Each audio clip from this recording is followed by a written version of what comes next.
Hello, dear fans, friends, and subscribers. Welcome to the daily cricket show on a Saturday. This is the Cricket Happening show that I normally bring to you every day. And on this particular Cricket Happening show, it's the second day's play between Pakistan and West Indies in the first day night test match in Dubai. That is, today was the second day, and on the second day, it was, as I said, this pitch does not look to be giving any assistance to the bowlers, but definitely West Indies were doing very well. In fact, they finished at 315 for 6, with some very lively contributions coming in from Marlon Samuels and Darren Bravo and Wahab Riaz towards the close of play. Nipped up 2 wickets with his predominantly strong deliveries, which are the bouncers, and he actually picked up 2 wickets there to actually peg the West Indies at 315 for 6. So I'll be looking at that, and also the first one-day international after New Zealand got a drubbing in the Test series. Now it's about time that the one-day international series begins between India and New Zealand tomorrow.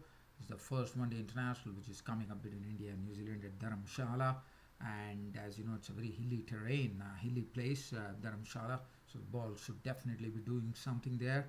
And I'll be previewing the first one-day international which is coming up tomorrow. But first, we'll head towards Dubai and we will talk about the second day's play as to what really happened. So West Indies resuming on their overnight score of 69 for 1 with Brathwaite and Darren Bravo in the middle. In fact, it was an early wicket at the same score without any addition to the total. West Indies lost the wicket of Brathwaite. Now, as you know, Yasir Shah was once again in operation there, and this was a very nice delivery. I mean, Brathwaite actually playing down the wrong line, that was quite a different thing, but this was a good ball from Yasir Shah, well flighted on the middle stump, and actually the ball actually eluded Brathwaite. Actually, Brathwaite was probably thinking the ball, he was actually playing it towards the other side, the leg side, but instead the ball actually turned, after pitching on the middle stump, the ball actually turned and went on to hit the off stump, and Brathwaite was gonna bowl Yasir Shah for 32 with 4 fours, and it looked like West Indies are going to find it very, very tough here after Yasir Shah picked up the first wicket and gave them a very, very big breakthrough early in the morning. But after that, it was Darren Bravo who was already there and Marlon Samuels, and definitely we knew that this pitch definitely is a good batting pitch, and we definitely saw some very good batting coming in. In fact, Bravo was the most restrained self.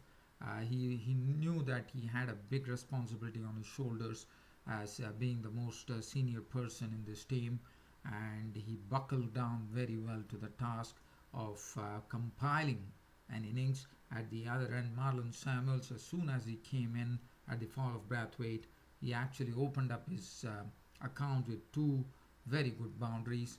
And after that, Marlon Samuels, as you know, he likes to play his strokes, and he was really very good in his stroke making. It was good to see, and it was good to see Marlon Samuels get in some bit of form here, as he was actually cutting the ball well, pulling the ball well, and also his driving, as you know, is absolutely graceful. And Darren Bravo is also, we know, he's also a graceful player. So we had two classicists out there in the middle, Darren Bravo and Marlon Samuels, and they really got the rhythm going for the West Indies, as this partnership actually got the West Indies out of a very tough situation at 69 for 2, and it was very good going. In fact, Darren Bravo, as you know, is a good player of spin too, and Darren Bravo always has had a very good record in the subcontinent. I mean, if you look at his 700s that he has scored, I reckon 4 of them have come in the subcontinent. So Bravo and Samuels really chiseled together an innings as they actually pushed the score on to 182, and definitely showing that there was nothing in the pitch. But then finally, we saw the wicket of Marlon Samuels going as Sohail Khan got one to nip in, and Marlon Samuels was trapped LBW for 76 with 13 very well hit boundaries in that very sweet little knock of 76. After that, we saw Blackwood come in, and Blackwood also looked pretty charged up as he was also playing some very good strokes, but he was actually mixing it up. He was making sure that he was only going and actually dealing with the loose balls in a severe manner. Other than that, he was blocking very well.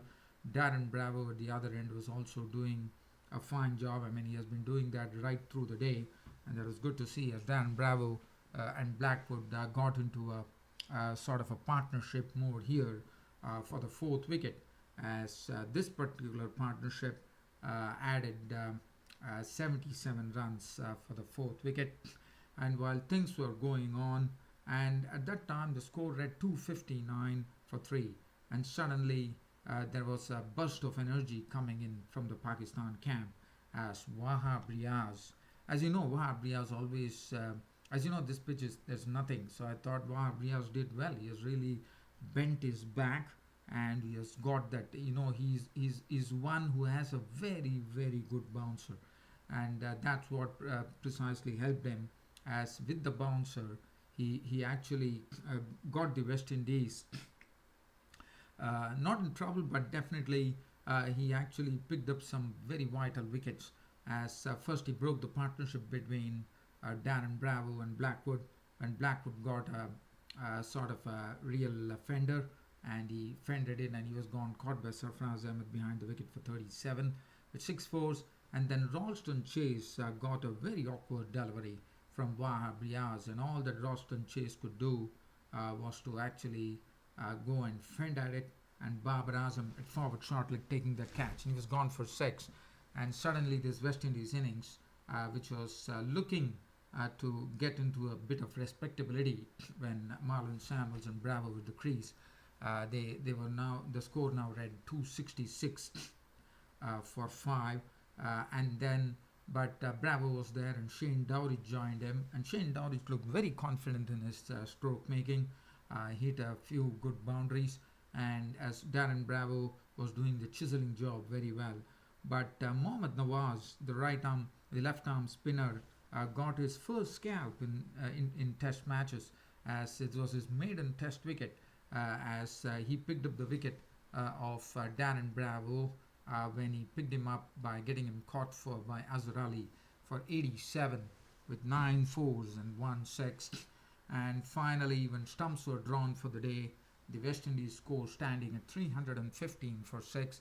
Shane Dowrich looking very good on, and not out on 27 with 5 boundaries. Jason Holder, the captain, was not out on 10, and West Indies closed at 315 for 6. So, and now as far as having a looking at the bowling figures from the Pakistani bowlers, Yasir Shah got 36 overs, 14 minutes, 97 runs and 2 wickets, and Wahab Riaz towards the end really got a real burst going there. 19.3 overs, 3 maidens, 2 for 53. 1 wicket apiece to Sohail Khan and Mohammad Nawaz, who got his maiden test wicket. 16 overs, 5 maidens, 1 for 38. Mohammad Nawaz bowled very well.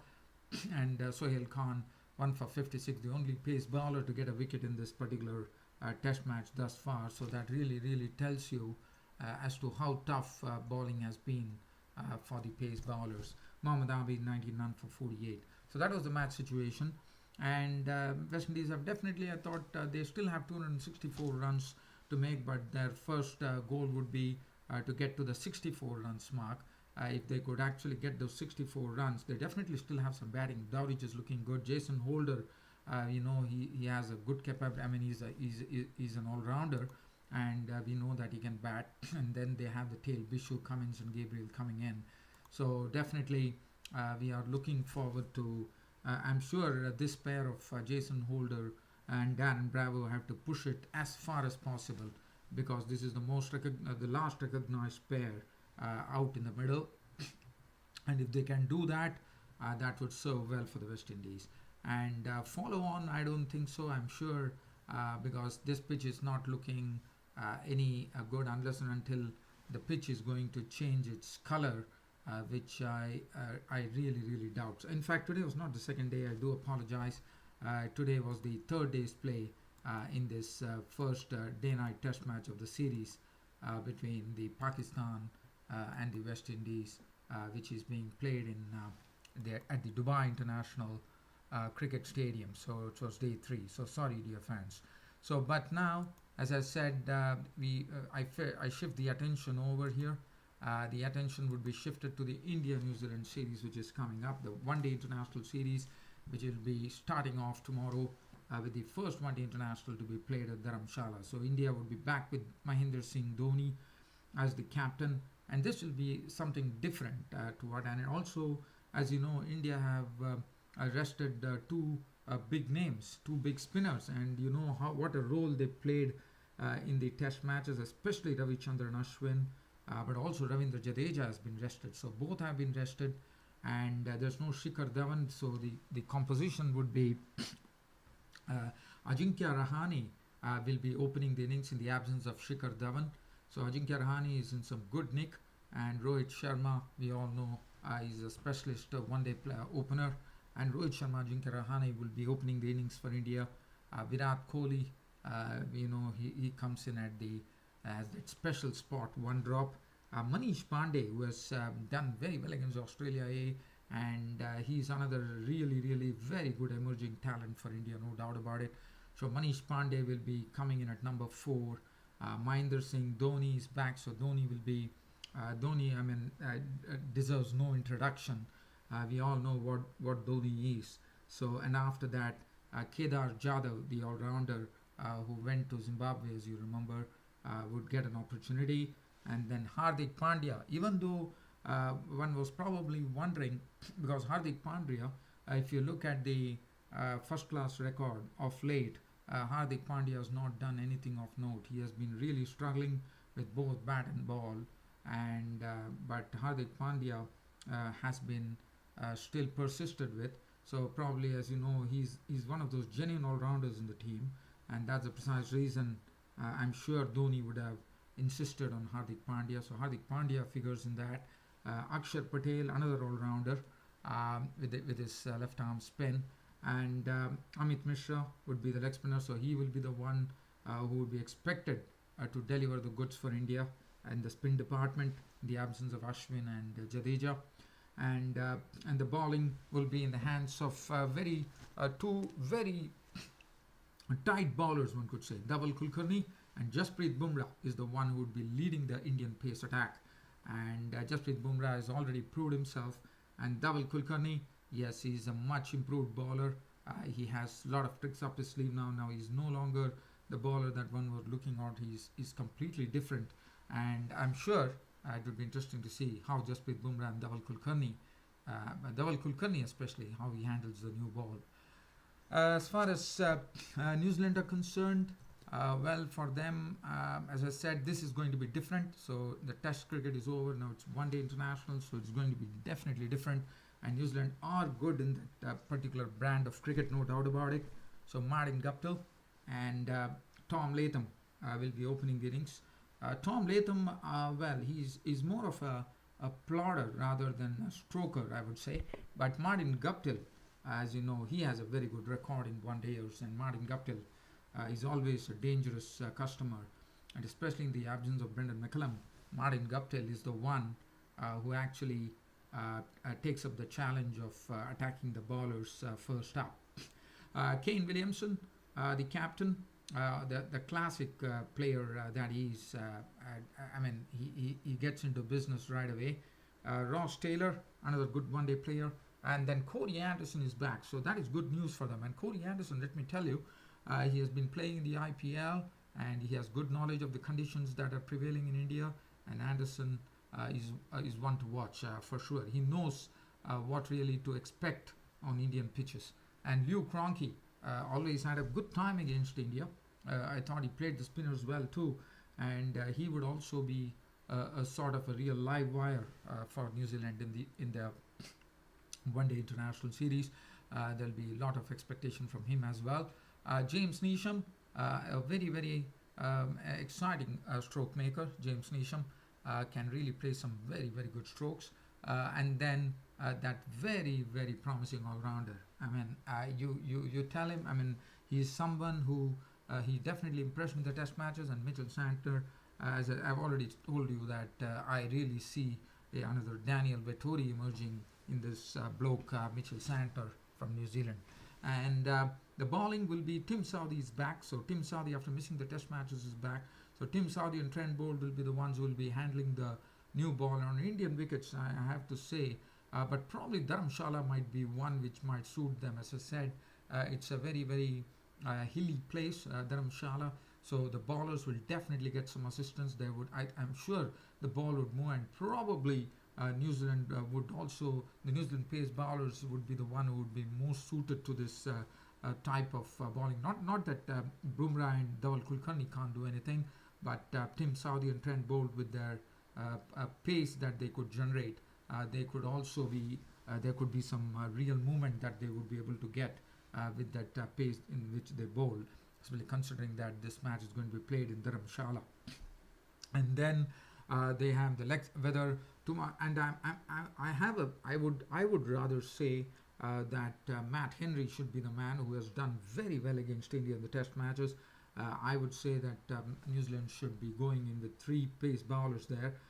They might be prompted to actually go for East Sodhi, but I think Mitchell Santner can do the job. And I would, and even if required, Kane Williamson can also have a trundle, and Neesham can also bowl. So I think Matt Henry should be the one who should be playing. But again, that is for the New Zealand think tank to see as to who really would be slotted in. But as I said, Dharamshala is somewhere where it is going to be very cool, and it's a cool place because it's a very hilly place, and so definitely there would be something in it for the bowlers, according to me. And I think it should be an interesting game of cricket coming up. As I said, India can't take things lightly, and there are also some new faces in the Indian team as well. So it would be a good opportunity for those players to actually prove themselves, especially as I said, Kedar Jadhav, Dhaval Kulkarni, Hardik Pandya can try to get his bearings right here. And that's it. And as far as New Zealand are concerned, I've already spoken about it. And I think we are in for a very good game of cricket, which is coming up tomorrow in the first one-day international of the series between India and New Zealand, which will be played at a very, very hilly place in Dharamshala. So, well, dear fans and subscribers, that really puts a lid on this cricket show of mine today. Hope you all enjoyed this cricket broadcast of mine. And I'm looking forward to speaking to you on both the first one-day international between India and New Zealand, and also between on the 4 days play between West Indies and Pakistan. So till such time that happens, this is your host Ram signing off this evening. Thank you.